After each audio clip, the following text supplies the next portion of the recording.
Good evening and welcome to another episode of Night Markets. Financial markets close at 5 p.m. Night Markets open at 6 to widen the conversation.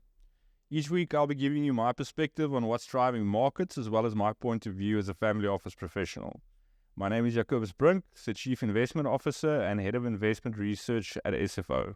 During the week, investors celebrated the Federal Reserve's decision to kick off with what many expect to be a fairly protracted interest rate cutting cycle. The Fed reduced rates by 50 basis points, the first cut we've seen since March 2020.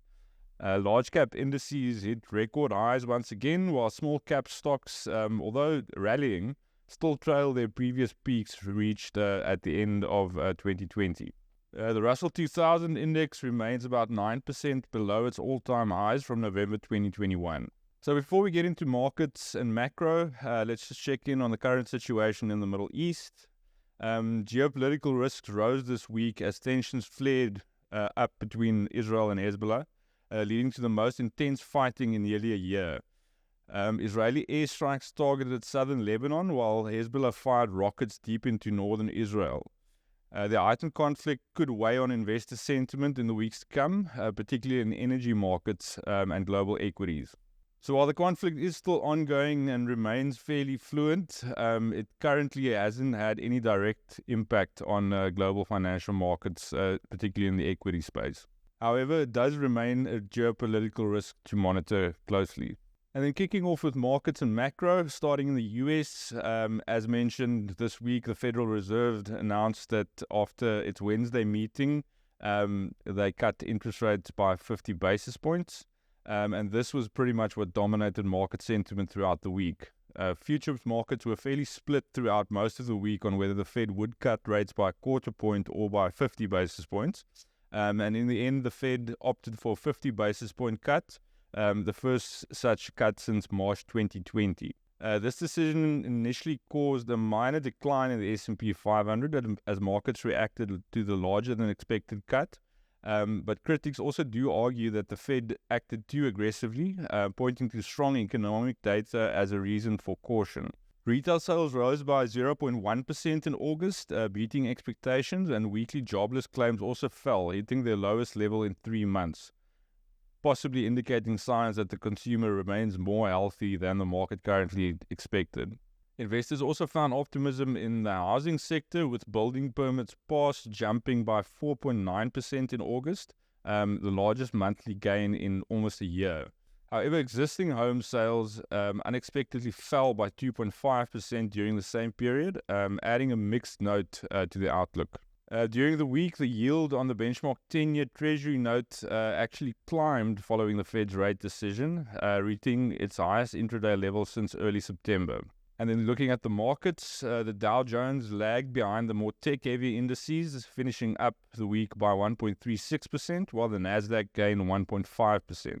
And then moving across the pond to the Eurozone in the UK, wage growth in the Eurozone slowed to 4.5% in the second quarter, down from 5.2% in the first quarter. With inflation pressures still present, European Central Bank's officials also signaled that any easing of monetary policy should proceed gradually. In the UK, the Bank of England held its key interest rate unchanged at 5%, with the Monetary Policy Committee voting by 8-1 to keep rates steady. Governor Andrew Bailey emphasized caution, saying that rate cuts would be gradual, dependent on easing inflation pressures. UK inflation out during the week also remained unchanged at 2.2% in August, but rising services prices, which are closely watched by the BOE, added some concern. And then looking at the market, major European indices ended the week fairly mixed. The Stoxx Europe 600 index edged down slightly by 0.33%, while Italy, France, and Germany posted modest gains. The UK's FTSE 100 also fell by 0.52%, reflecting more caution by investors in that region. And then moving further east to Asia Pacific, Japan saw a strong performance this week, with the Nikkei rising by 3.1%. The Bank of Japan left its rates unchanged at 0.25%, and a weaker yen also boosted Japanese equities during the week. The Bank of Japan's governor reaffirmed the central bank's commitment to its data-driven approach, monitoring both domestic and global economic conditions before considering any rate hikes. And then in China, the picture was less rosy. The economy continued to lose momentum, with industrial production and retail sales both falling short of expectations. Retail sales grew by just 2.1%, down from the 2.7% print we saw in July, and urban unemployment also unexpectedly rose to 5.3%. The real estate sector, which has been troubled for quite some time now, continued its slump, marking 14 straight months of declining home prices. With Beijing struggling to meet its 5% growth target, many expect additional economic stimulus soon. And then back home, South Africa's central bank also made headlines by cutting its repo rate by 25 basis points to 8%. This was also the first reduction in over 4 years. This move followed a drop in inflation, which fell to 4.4% in August, the lowest number we've seen in 3 years. The rate cut was widely expected, driven by a stronger rand, lower oil prices, and a favorable inflation outlook. Despite concerns over potential inflationary shocks due to global trade issues, the central bank did express confidence in the medium-term inflation outlook.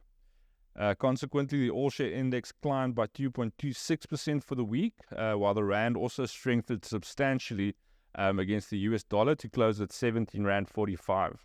And then just looking at the week ahead, all eyes will be on the US Federal Reserve's preferred inflation measure, the PCE price index, that's set to be released on Friday.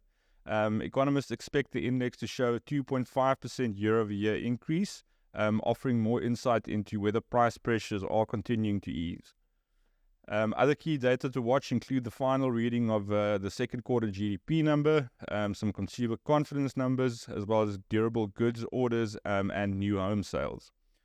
Globally, there will be a string of flash PMI data points out from Monday, and these will also provide a snapshot of the economic health in the global space, while we'll also be watching some remarks by Fed officials that the market will closely monitor. And then, as always, we'd like to end off with an interesting investment idea. A few weeks ago, we pointed out that we could likely be seeing a bottom in crude prices. The key support level around the mid-60s has now held for quite some time, and the tape is actually confirming that a bottom could possibly be in. This is with the backdrop of extreme consensus bearish positioning, as well as sentiment. And we're also seeing deep long-term oversold technical levels. So thank you for joining me for another episode of Night Markets. Financial markets close at 5 p.m. Night Markets open at 6 to widen the conversation.